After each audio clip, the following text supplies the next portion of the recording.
para hoy martes tenemos El gato que venía del cielo. Que es, voy a hacer una... ¿El gato volador? No volaba, pero... Además estoy desconforme con esa traducción.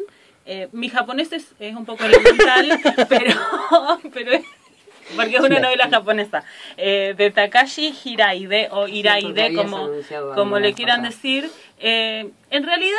¿Cómo hay que leer la novela así con los ojitos? Hay traducciones como El invitado en el jardín, o El gato invitado. En inglés lo tradujeron como El gato invitado, que me parecen más cercanas, después de leer la novela, a la esencia de la novela. En la traducción en español que circula en Argentina está como El gato que venía del cielo.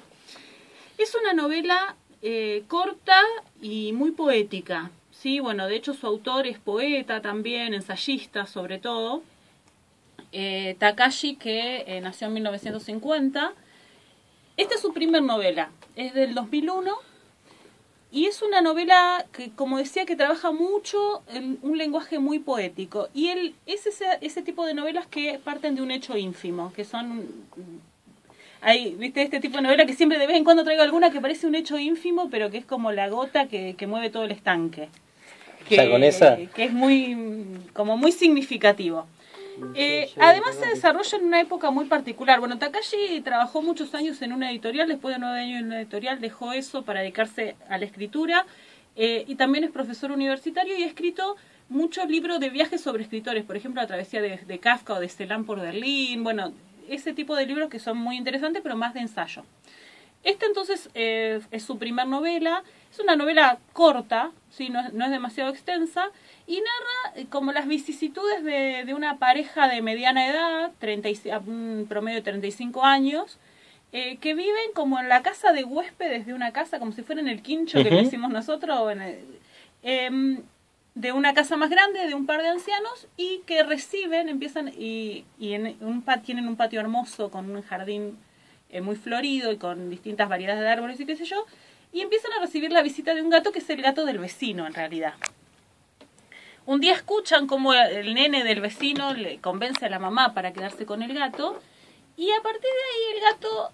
Esta no es una historia de Disney, les aviso, no va a pasar que este gato maravilloso, no. Es un gato como los gatos que nos gustó. Un gato que los miraba así medio por arriba, no se dejó tocar nunca. Hermoso gato entonces. Pero cada tanto se les quedaba a dormir en la casa, jugaba con ellos en el jardín. Entonces esta pareja, que tiene la particularidad que los dos por su profesión trabajan en la casa, también por la profesión del hombre, que es el narrador, en algún momento llegamos a pensar que es el mismo autor, parece muy autobiográfico, tiene muchas cosas similares con él, como que dejó su trabajo en una editorial para dedicarse a la escritura, trabaja todo el día en la casa, la mujer es correctora, también trabaja en la casa, bueno, han decidido que no iban a tener hijos, y la historia también, no nos equivoquemos, si bien es para fanáticos de los gatos, es un libro porque uno se encuentra con esta cosa del vínculo que uno establece con un gato. También hay todo un contexto muy sutil. La literatura japonesa es cruda, por un lado, pero también es muy sutil y poética, como va entramando las cosas con una simplicidad a la que no estamos acostumbrados por ahí, una simplicidad diferente y muy profunda digamos, en el planteo, en la naturalidad con la que suceden ciertas cosas, en esa cosa que parece que le quitan importancia o dramatismo al ego personal, ¿no? Esa cosa como que la existencia, bueno, va transcurriendo, no se dan tanta importancia, me parece. Entonces el personaje, no es que hay menos ego ahí, en los personajes, digo, ¿no? Bueno, este gato que se llama Chibi, literalmente pequeño, empieza a rondar la vida de esta pareja, y la vida de ellos empieza a rondar también alrededor de lo que hace el gato, a qué hora viene, a qué hora se va, si entró y comió la comida que le dejaron, si se quedó a dormir en la cama que le hicieron para que se quedara. Y sucede esta novela desde el otoño de 1988 hasta el 91. Tiene una cronología. Claro, es un espacio de tiempo de la vida de esa pareja y la historia que tuvieron con ese gato. Y lo que está de telón de fondo primero es el cambio de era en Japón, ¿sí? En Japón se marca el cambio de era con el cambio de emperador. En el 89, en principios de 89, creo que murió el Yabi Showa, el emperador Showa. Terminó la era Showa, va a empezar otra era. Y en los 90, al principio de los 90, en Japón había una gran crisis económica, pero sobre todo traducida en una crisis inmobiliaria. Se habían ido como a las nubes los precios inmobiliarios y no podían acceder la gente a comprar una casa. Hola, hecho, ¿qué te buenas? ¿Cómo le va a usted? Esta pareja, de hecho, lo que sucede es que el matrimonio, los viejitos que vivían adelante, bueno, el señor en un momento lo internan, la mujer también se va, van a poner en venta la casa, van a venir los hijos a poner en venta la casa y ellos se van a tener que ir de ahí. Entonces tienen que empezar a buscar lugares. Y uno de los conflictos que viven esa pareja es qué van a hacer con el gato, porque ellos no es de ellos. Entonces ese recordatorio permanente que no es y no es, es una novela sobre el espacio y sobre la propiedad. No solo la propiedad sobre este gato, ¿no? Sino el tener una propiedad y los límites, bueno, que el gato por supuesto traspasaba todos esos límites y él se quería quedar un rato en la casa de esta gente, volver con sus dueños. El gato no tenía dueño, evidentemente, él estaba con quien quería.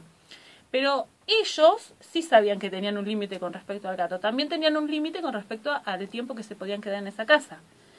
Entonces hay una parte que es muy como cuando una persona cae en neurosis total y él empieza a estudiar matemáticas para ver qué casa tendría que alquilar para que el ángulo le dé para ver el árbol donde jugaba el gato. No. O sea, nunca lo llega a cumplir eso, pero tiene en un momento como de querer, bueno, también es una novela de duelo, ¿no?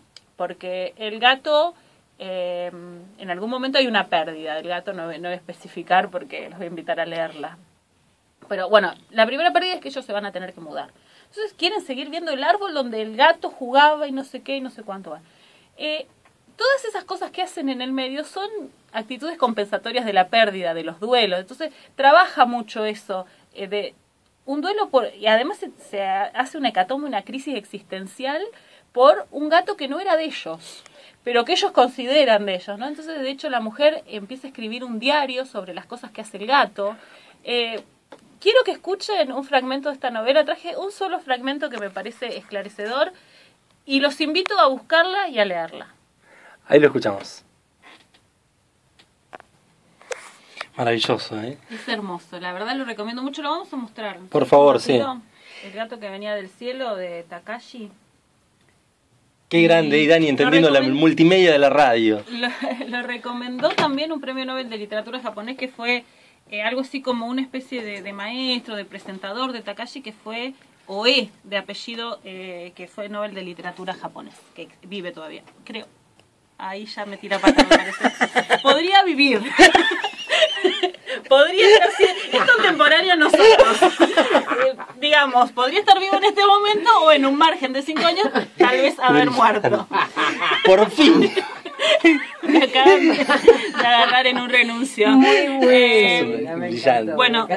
Bueno, sinceramente es una novela que ahonda, bueno, escuchamos ahí la prosa, ¿no? Esa prosa tan poética, tan sutil y tan precisa.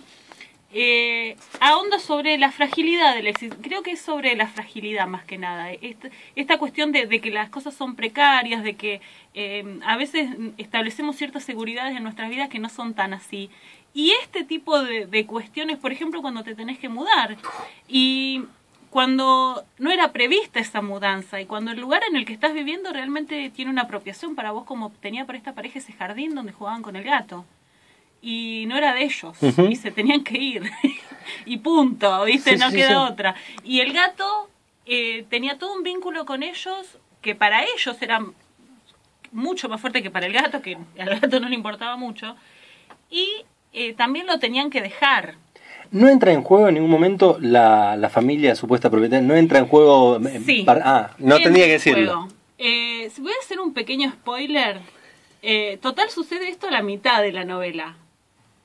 Ay, no sé, porque la gente me critica por hacer esto. Sí. El gato se muere. ¡Lo mataste a todos! Perdón. El conflicto con la familia va a ser por visitar la tumba del gato. Lo que lleva a esta novela a niveles inimaginados.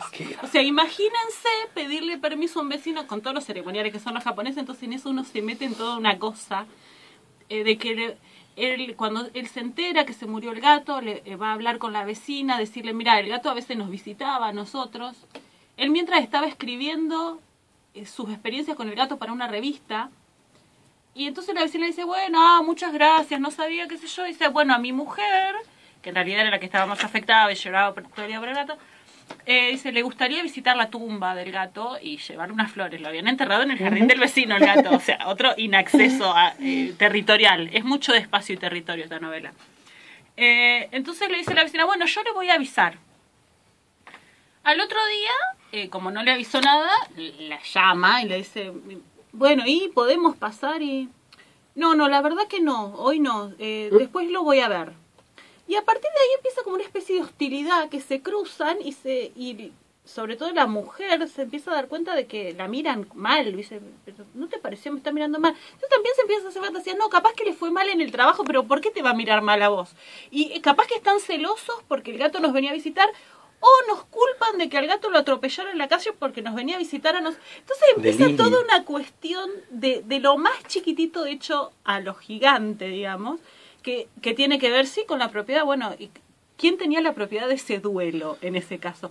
¿Quién tenía derecho a llorar a ese gato? ¿Por qué vos, vecino, vas a querer venir a llorar a mi gato? Era la cuestión ahí, ¿no? Y centrarlo, como decías vos recién, en la cultura japonesa, ¿no? Que mínimamente nosotros podemos llegar a esbozar algunas cositas, no puntualmente, claro, en el ¿no? tema Pero, del tratamiento. exacto, En el tema del las formalidades que tienen con respecto, sobre todo a temas que tienen que ver con la muerte, ¿no? En particular, son ritualistas, son sumamente como protocolares, no sé si es la palabra, pero... Sí, en realidad hay un discurso sobre el gato que es como si fuera una persona, claro, ¿sí? Claro. De hecho, cuando la vecina le habla sobre el gato, él dice, bueno, quizás ella estaba celosa de que nosotros hubiéramos tenido ese vínculo con un gato al que ella describe como un niño prácticamente.